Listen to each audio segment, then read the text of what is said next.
Okay, welcome back, guys. We're just about to keep on going with the arrangement and moving on to the main break here. The previous one, we had a melody that we laid down. I'm not 100% sure we're actually going to go with that.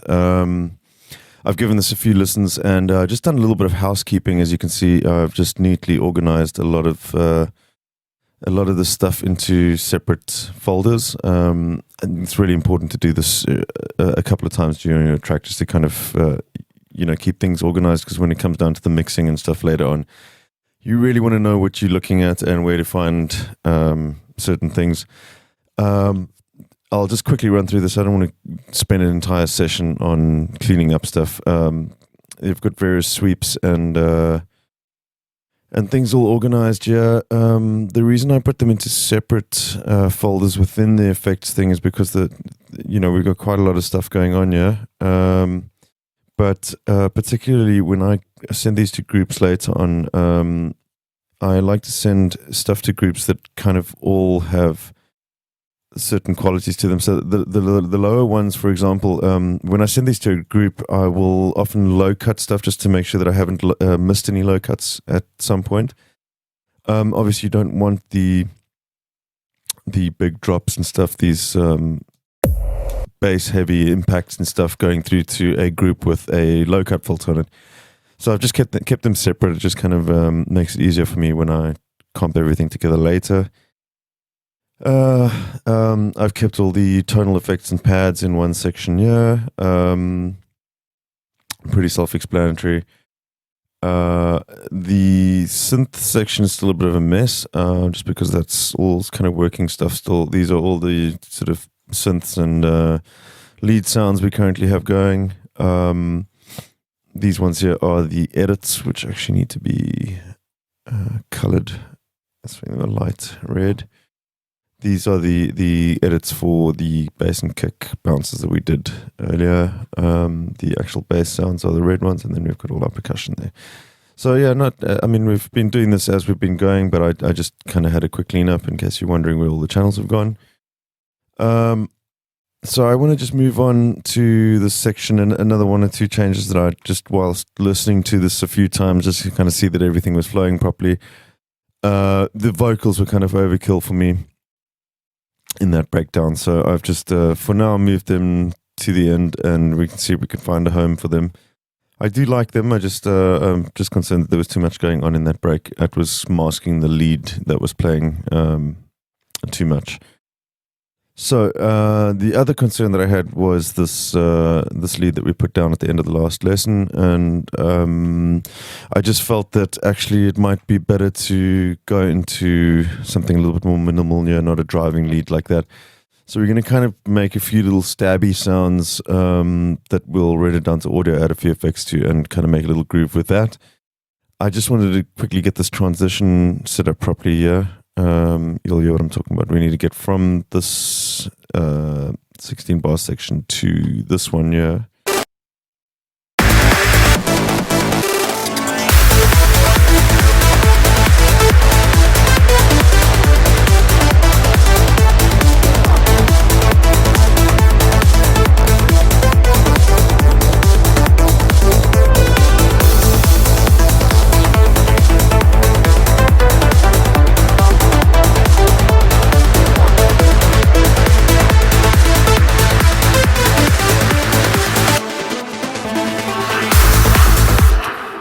So you can hear, I moved this little section in there,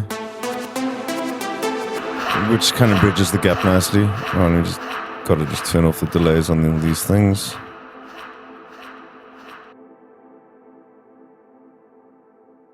And you can hear these delays are insanely long at the moment, which is a bit of a problem because it's running over parts of the mix that we don't necessarily want them running over.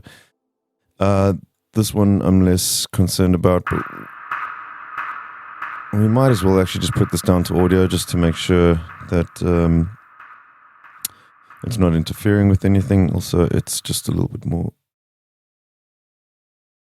It's also just a little bit easier to deal with. What this has done though is it is mono file. Okay.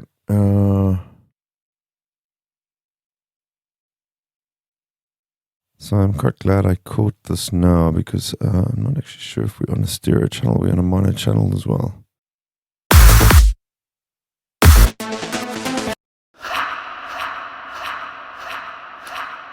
Oh, that's very much mono. Okay. What I'm going to do is render in place won't work with this as is because it's a mono file. When you hit render in place, it's going to bounce it to a mono file as well. But there's a quick way around this. If you just grab any stereo file close by to it, and you select that stereo file as well as the mono file that you're trying to render, it'll render it to stereo. It'll force it into stereo, but I don't want these effects on because it's going to render mono effects as well. So let's just disable those for now. We can copy across afterwards.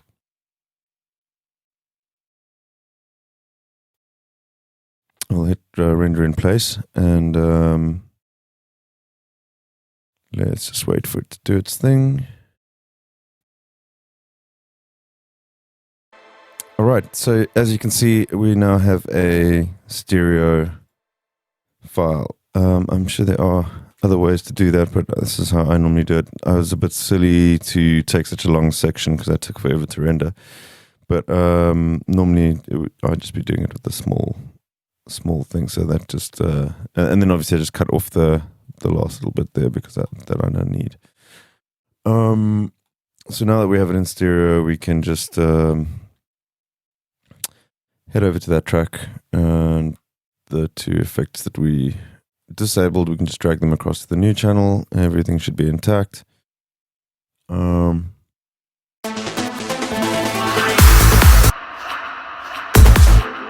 it's in stereo.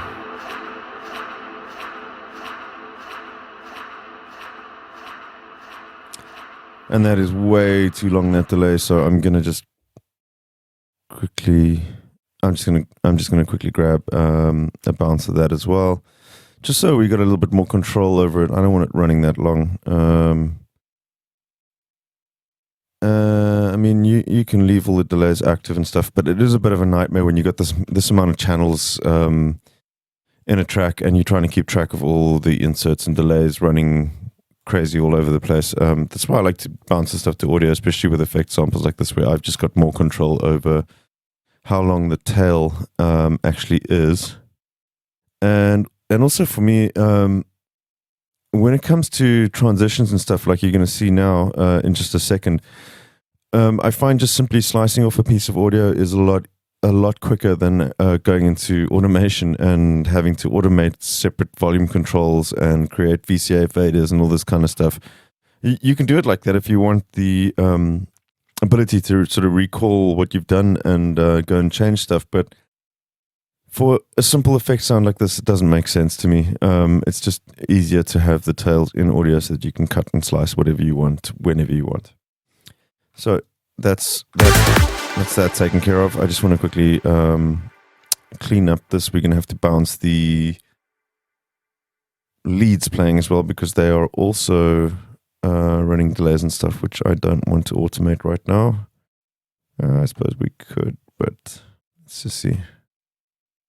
No, you know what? We'll just do a bounce. This entire section, I'm pretty confident that this should all be fine. We will leave the leads active. Just in case. But let's just grab that.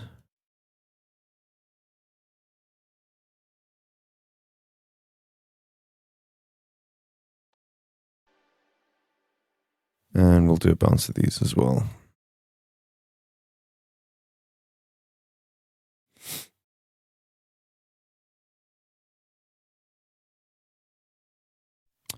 All right, and I can see the delays running over there, so we just want to take those. Actually, that's not necessary because...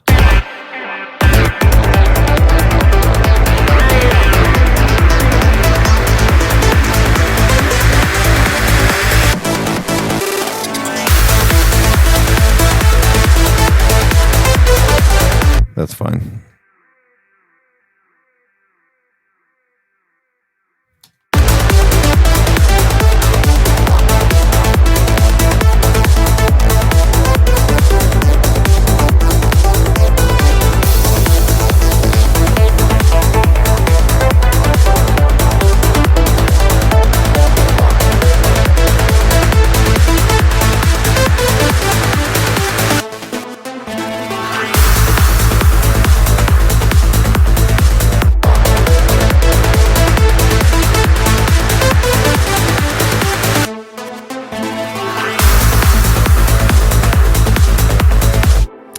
Cool. We're gonna have to find a few things just to fill up gaps here.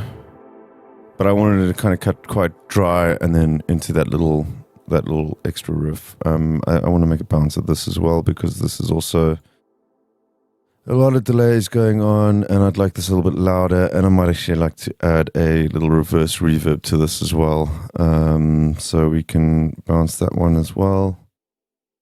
We'll go down to audio with that, and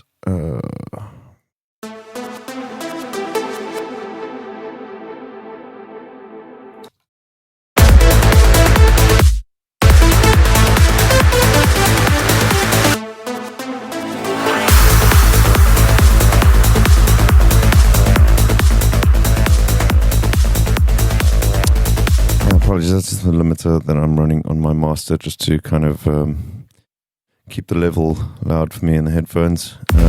We'll change that all up at the end when we do the mastering.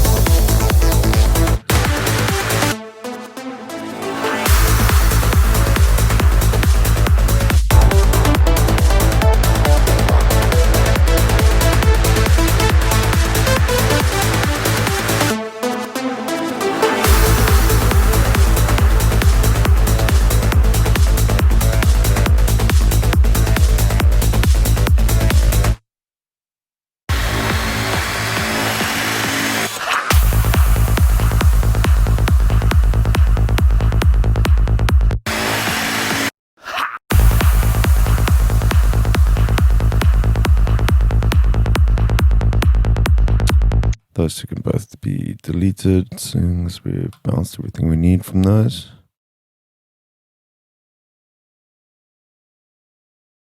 I'm just looking for a few other bits to put into that section there.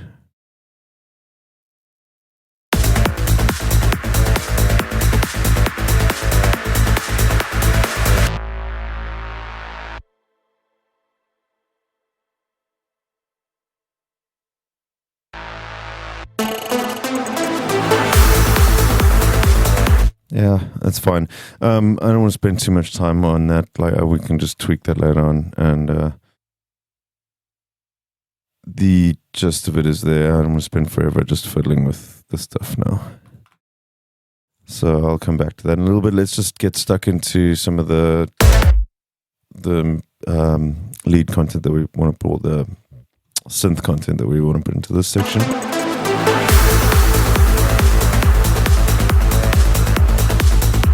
Yeah, so I'm not sure about this lead. I think more of that running thing is not necessary.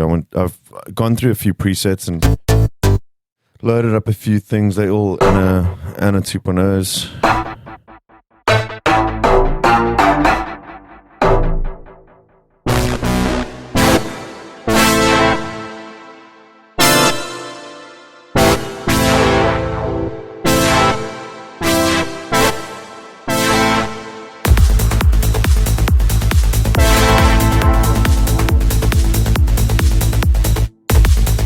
Quite like that little brassy thing as a chord. We'll quantize that.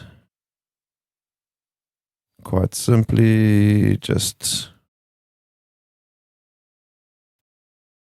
render to audio again. We're going to reverse this one. D process. Reverse.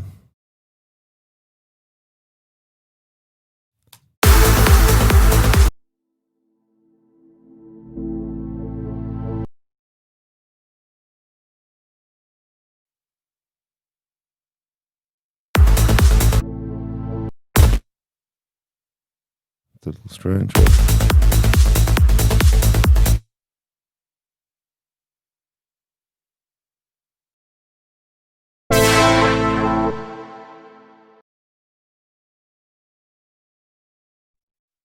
There we go. I'm having quite a few weird issues like this today. I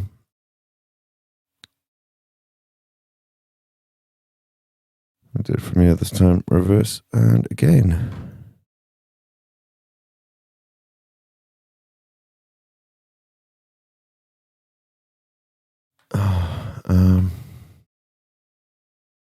I changed these settings here.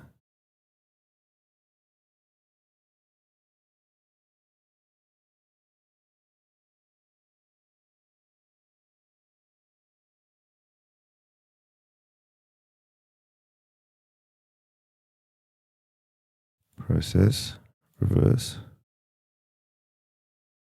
Yeah, that seems to have fixed it now because of the... Okay. I'd been fiddling with the range of the effects.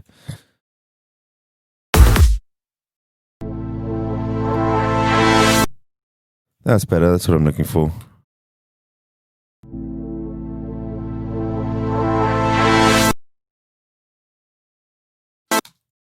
You can actually keep this one. Might use it early on in the track as well, but I kind of wanted like a quick... just time stretch this.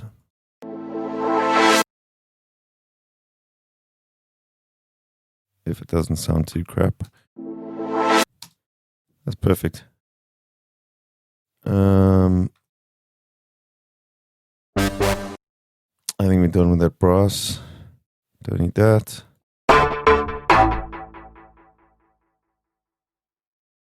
And there's currently nothing. Oh no, that's an audio file.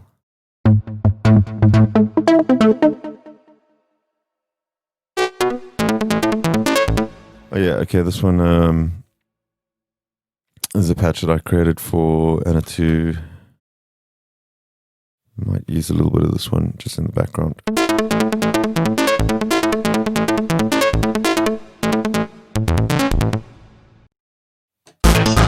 That's the full patch.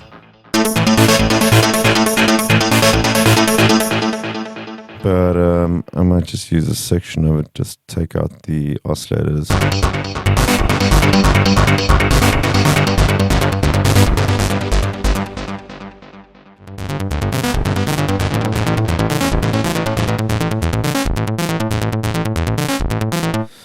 Just turning off the effects there, and in the up, you have a slightly confusing because it starts at 50, so you can't tell in 25%, but it's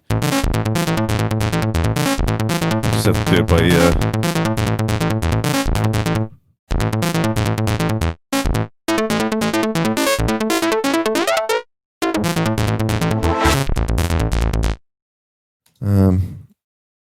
That might actually do that. Sync kind of clashes with the chords of that though. Maybe let's just get some of these other ones in as well.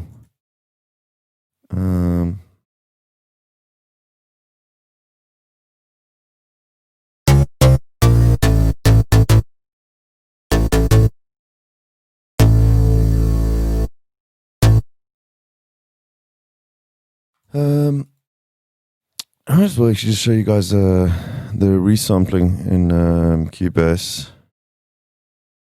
Although, you know what, no, it's fine. It's not necessary because we're going to want it in audio anyways to fiddle around with this.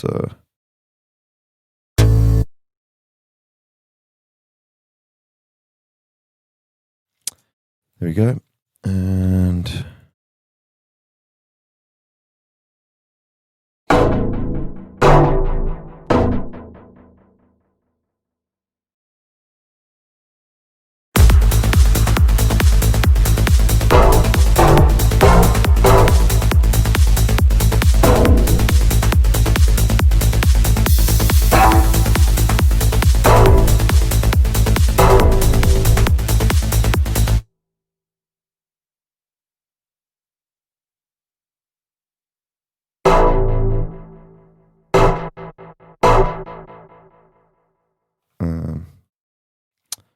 just going to get rid of the effects on that as well.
Something like that. We're going to just play around with some effects on them afterwards as well.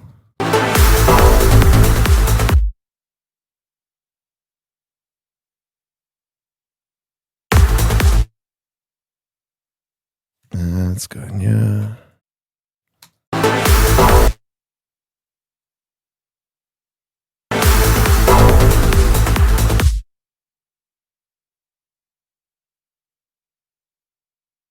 Let's grab the tail of this one.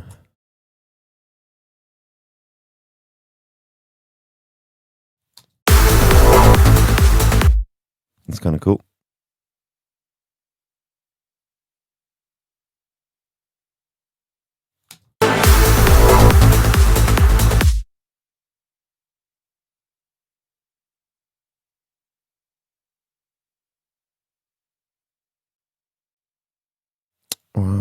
There we go. Sorry, our snap's turned off.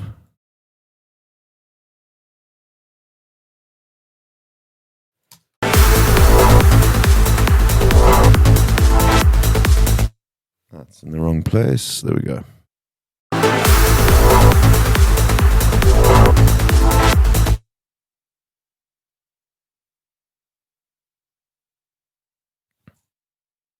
should make this the same size, and then we can just instance those. And this one.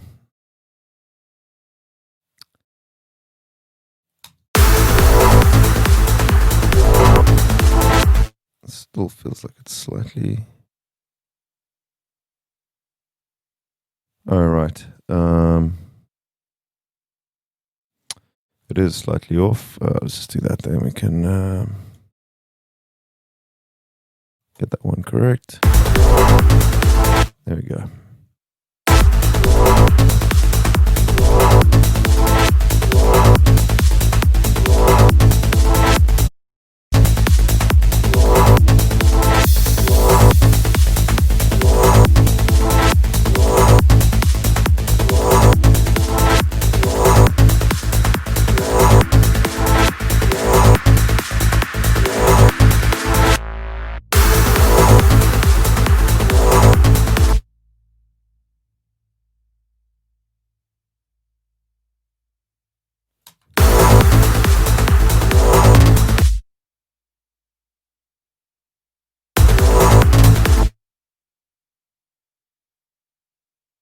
I'm just kind of fiddling around just to see if we can get something interesting going, yeah.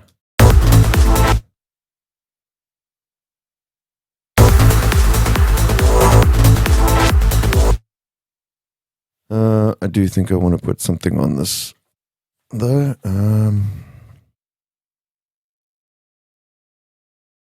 Let's do process. About reverb. This time we'll go for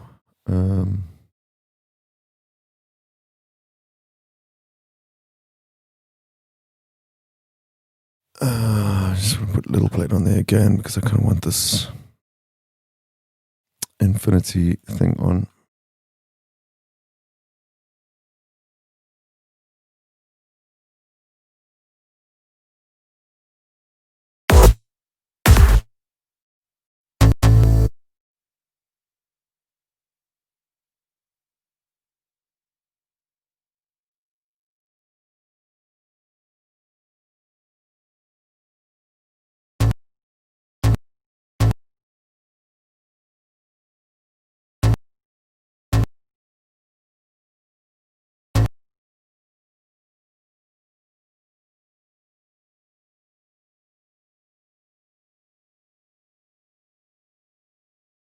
I'm at a bit of a loss here as to why this is suddenly not working, but I have just updated my Cubase today, so perhaps that is what is causing the problems.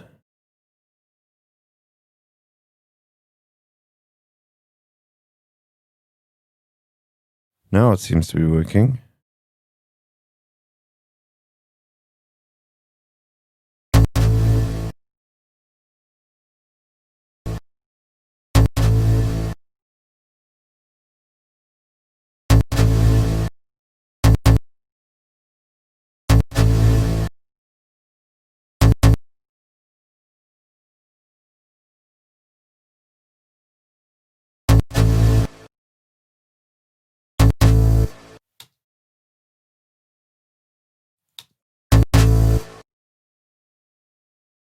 Uh, there's a preset here that I used to use quite a bit called. Huh.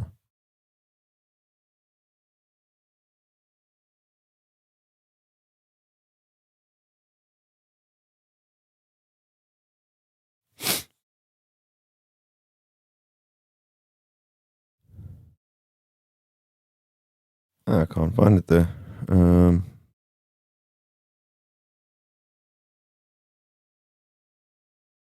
Mutiny on the Bounty is what it used to be. There we go. I've got it.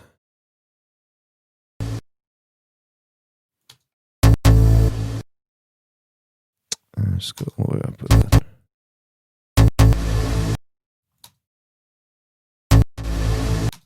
That's fine. Let's try and get rid of the pre-delay.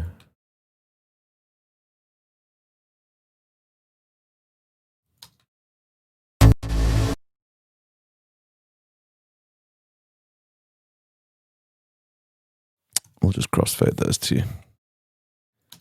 The default key for that's X, by the way, so you can just crossfade audio between each other.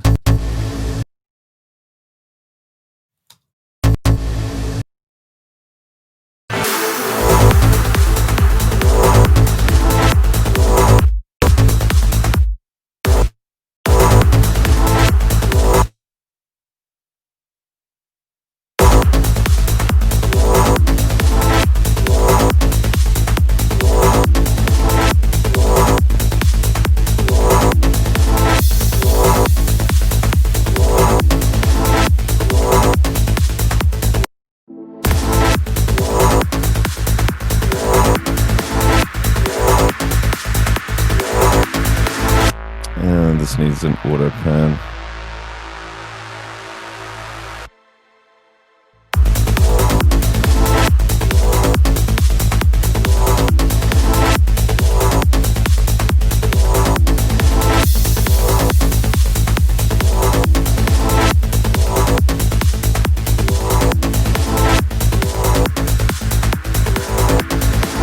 That's better.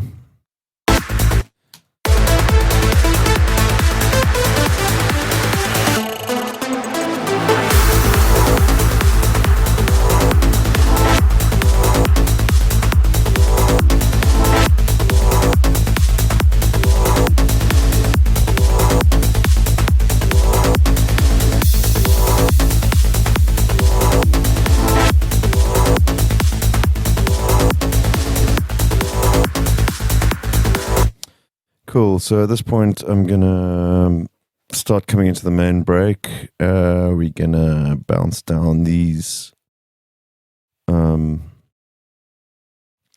percussion parts because I want to filter them into the break. We could do this through a bus, but I haven't set up the buses yet, so we're gonna do it this way.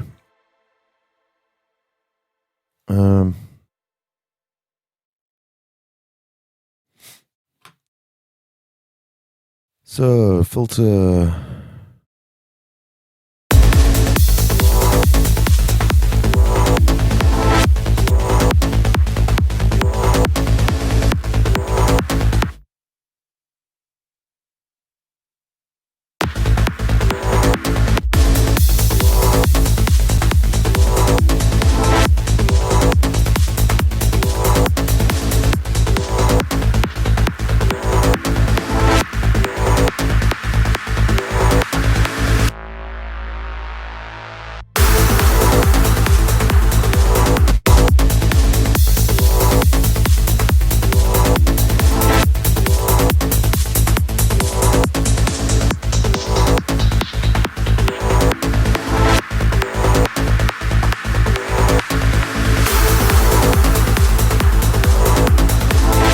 That's the kick filter. I want to automate now as well quickly.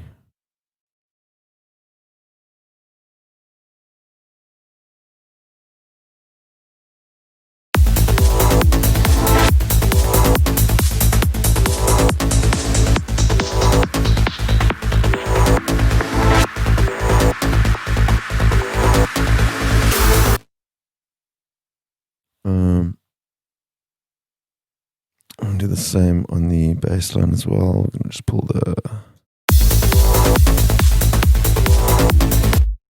low pass down.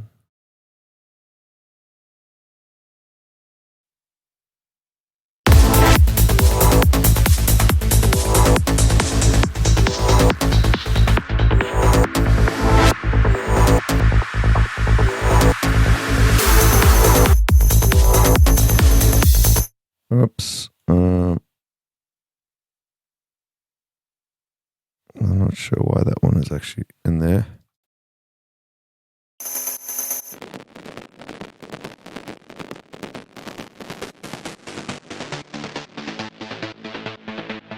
There we go.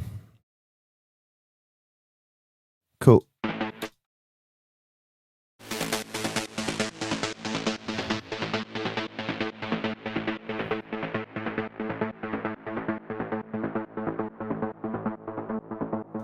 So everything filtering out nicely there now.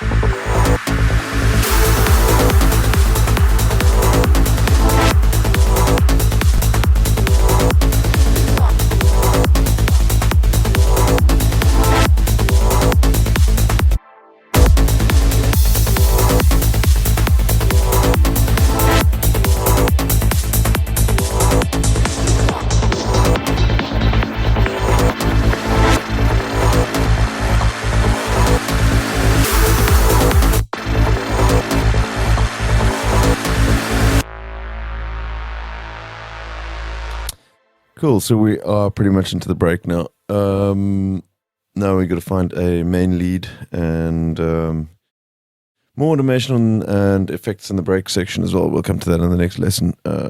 Cool. So I'll catch you then. Cheers.